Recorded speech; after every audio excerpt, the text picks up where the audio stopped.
Jadi kemarin ada yang nanya sama gue, vape sama rokok bahayaan mana sih? So oke, jadi gue bakal ngasih jawabannya ke kalian kali ini. Bahayaan mana sih, vape atau rokok? Dan jawaban gue adalah, dua-duanya berbahaya.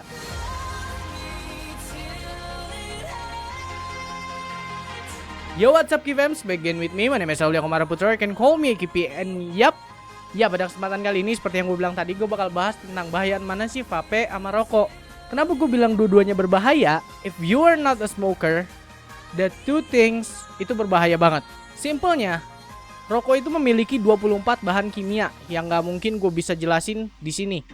Ya, dari situ juga lu tahu kalau rokok berbahaya, men. Tapi vaporizer atau personal vaporizer atau vape itu cuma mengandung 4 bahan kimia. Ya, mungkin kalian kalau pernah nonton videonya Les Wolf, semua yang dijelasin Les Wolf itu salah, men. 4 bahan kimia ini PG, VG, essence, nikotin. Cuma nih 4 bahannya. Dan PG-VG yang kita pakai, yang sama semua penjual liquid, semua brewer pakai, itu rata-rata PG-VG-nya tuh yang emang udah khusus buat food grade. Emang itu tuh buat dikonsumsi, bisa dipakai buat dikonsumsi. Terus kenapa gue bilang perkataan Les Wolf itu salah? Karena kata Les Wolf PG-VG itu buat pemutih lah, buat inilah, buat itulah.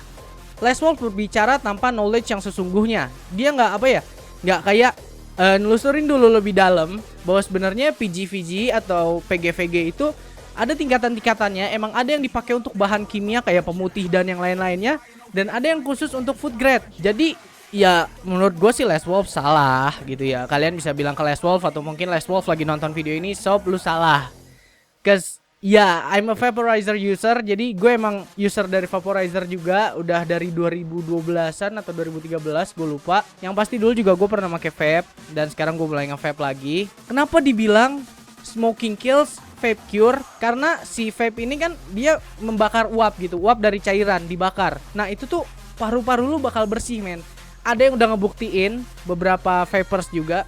Vapers ya, bukan, iya, you know what I mean lah. Dia udah ngebuktiin setahun kemudian sebelum dia jadi perokok itu paru-parunya hitam, dan setahun udah nge-vape itu paru-parunya jadi bersih, men. Dan itu emang bener adanya, karena itu membersihkan. Itu alasannya kenapa ketika lo begadang sambil ngerokok sama lo begadang sambil nge-vape, itu pas lo bangun tidurnya beda gitu rasanya. Kalau lo malam-malam nih begadang ngerokok, pas lo tidur bangunnya itu udah pasti ngap banget. Ini udah ngap parah, gue udah sering banget udah ngerasain ngap kayak gitu. Tapi ketika gue nge-vape dulu, gue pernah nyobain ngebedain. Satu malam gue begadang sambil ngerokok, satu malam gue begadang sambil nge-vape. Dan yang abis nge-vape ini bener-bener enak, men. Bangun tidur lu bener-bener plong banget. Kayak apa sih, kayak gak sesak gitu loh. Jadi lebih enak aja gitu pas bangun tidurnya. Dan mungkin lu juga udah pernah ngelihat video tesnya, dimana asap rokok dimasukin ke aqua botol, terus dikocok-kocok jadinya warnanya kuning kan. Sedangkan kalau asap vape dimasukin ke air, dikocok-kocok, ya jadinya putih, tetap bening. Dan 2 bahan lagi yang belum gue bahas itu si essence. Essence ini cuma perasa. Mungkin kita pernah minum yang namanya minuman-minuman kotak yang gak akan gue sebutin judulnya. Itu mereka juga pakai perasa, bro. Gak murni dari gak murni dari buah langsung, gak murni dari ini, gak murni dari itu. Pokoknya mereka juga kebanyakan pakai perasa. Kalau lu bilang perasa itu si essence itu berbahaya, terus kenapa lu masih minum-minum begituan, sob? Dan yang terakhir, nikotin. Banyak banget yang bilang nikotin cair ini berbahaya. Iya, jujur itu berbahaya.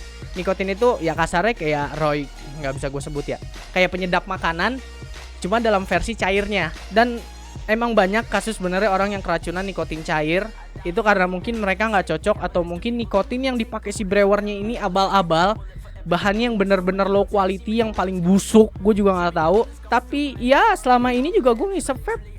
As you can see me, gue masih di sini. Gue nggak alergi, gue nggak apa, gue nggak mati. Kalau gue mati, ini siapa yang lagi ngomong sekarang? Jadi ya gue bingung, men. Terus ada tuh yang di berita yang katanya di paru-parunya banyak ngegumpal liquid apa atau apalah itu.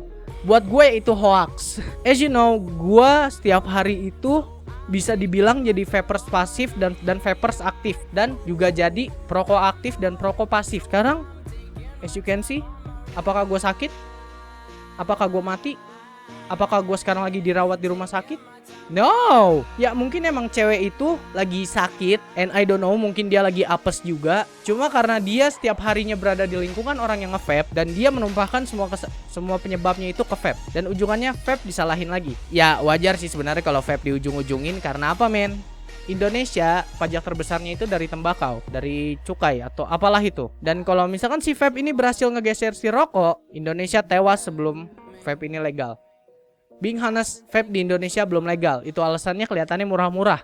Tapi nanti ketika udah legal, ya wajar deh kalau mahal. Ya, kalau kalian lihat juga, nikotin ini ada di beberapa makanan dan minuman. Nikotin tuh kayak zat adiktif semacam penyedap rasa lah gitu. Dan itu yang bikin liquid itu benar-benar enak, men. Jadi ya itulah penjelasan pendek gua nggak tahu nih berapa menit gua ngejelasin. Gua niat bikin video ini pendek banget. Dan ya semoga itu menjawab keraguan kalian tentang vaporizer ya. Jadi kalau kalian nanya yang mana yang lebih berbahaya, buat gua dua-duanya bahaya kalau kalian bukan perokok. Tapi kalau kalian perokok, vape was better. Nama gue Aulia Komara Putra, and always be fams, always be my fams. I'm out of here. Help me. I've been thinking too much. Help me.